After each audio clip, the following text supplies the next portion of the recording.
Hai, gue Astra, gue Senior People Innovation Analyst di Gojek.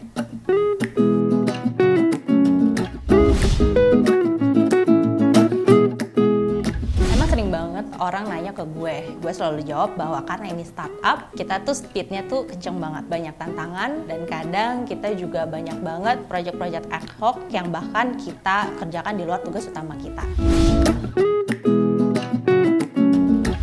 Pertama, itu terkait dengan time management. Yang paling simpel, yang paling sering gue praktekin adalah terkait dengan mengidentifikasi urgency atau seberapa mendesaknya suatu tugas dengan important, seberapa pentingnya tugas itu untuk diselesaikan. Gue jadi bisa punya kuadran sendiri untuk gue mengklasifikasikan bentuk tugas itu jatuhnya tuh ada di fase yang mana ya, dan di situ membantu gue untuk memutuskan urutan tugas apa yang akan gue kerjakan. Kalau di Gojek kadang kita menemukan sesuatu yang bahkan kita kadang nggak tahu kondisi ini harus diapain ya, atau karena misalkan kita keep innovating things sehingga kadang kita juga harus mikir, oh kita harus punya approach atau pendekatan baru apa ya. Karena kita terus-terusan dihadapi oleh kondisi seperti ini, makanya kita juga mesti bisa learning effectively. Seringnya kalau misalkan kita udah jadi join di sebuah perusahaan, kita tuh suka nunggu, aduh gue dikasih training apa ya. Tapi kalau di Gojek tuh gak bisa kayak gitu. Di sini fokus utamanya adalah di curiosity. Lu mau belajar apa dan kenapa? Kita sangat-sangat mengencourage orang untuk bisa belajar secara mandiri. Kalau misalkan nggak tahu sesuatu atau berusaha cari tahu sesuatu, ya udah gue googling aja, atau gue ngambil online course. Atau di sini kita bisa banget untuk saling belajar satu sama lain, sesama tim atau bahkan sama leader-leader yang bahkan bisa lintas divisi. Jadi emang mesti berani untuk bisa approach orang-orang, terus kemudian untuk nanya those curiosity and those courage to learn yang membuat lo juga bisa survive di kondisi-kondisi yang kadang unpredictable.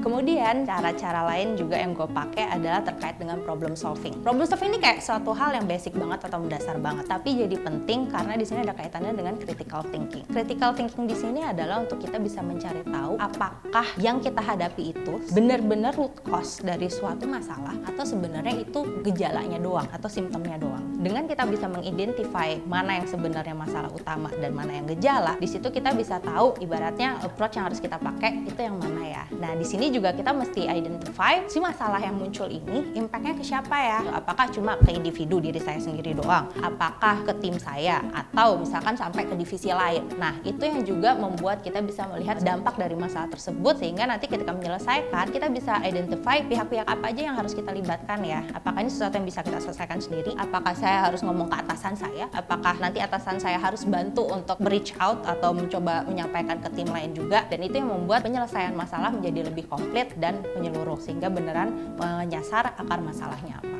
Untuk bisa survive in the workplace, self-motivation lo mesti kuat banget. Nah, sumbernya dari mana? Yang gue suka adalah you have to have personal cause atau mission atau find out your why. Karena lo tahu lo kerja buat apa. Misalnya kalau di Gojek, our mission adalah tentang social impact. Gimana caranya lo bisa membawa dampak sosial ke masyarakat. Mungkin gue nggak terlalu punya impact langsung kepada masyarakat ataupun kepada mitra kita. Tapi di sini gue mencari bahwa cause gue atau why gue adalah gue menjadi guardiannya untuk people yang ada di Gojek. Jadi memastikan bahwa mereka bisa kerja dengan nyaman, dengan fair, dalam lingkungan yang menyenangkan, sehingga tiap orang bisa produktif. That's my why, dan itu yang membuat gue jadi terus semangat kerja tiap hari. Kadang ada kondisi yang misalkan membuat lo jadi burnout. Burnout tuh apa sih? Burnout itu adalah saat lo mengalami lelah secara fisik dan mental, dan itu bisa berdampak pada produktivitas lo. It's okay kok untuk lo take a break, rehat dulu sejenak, untuk kemudian lo try to evaluate lo stresnya kenapa, sumber stres lo kenapa, apa yang bisa lo lakukan saat lo bisa menyelesaikan masalah itu, atau lo bisa mendapatkan semangat lo kembali. Di situ lo bisa try to catch up with everything, dan juga kemudian bisa catch up dengan berbagai situasi dan tantangan yang ada di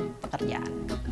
So, itu sih cara-cara gue untuk bisa survive di tempat kerja. Jadi, dari cara gue manage pekerjaan dan waktu gue, kemudian cara gue belajar supaya gue bisa keep up, bisa terus-terusan catch up dengan perubahan-perubahan dan hal-hal baru yang terjadi. And then dari segi problem solvingnya, kalau misalkan gue menemukan masalah, dan sampai gimana caranya ngejaga supaya gue tetap self-motivated. Yang paling terakhir, itu semua kalau mau dibungkus tuh emang terkait sama agility-nya kita sih. Kita bisa cukup fleksibel untuk tetap bisa ngikutin perubahan gitu kalau misalkan ada changes atau hal baru, dan kita lebih open sehingga itu membuat kita lebih produktif dalam bekerja.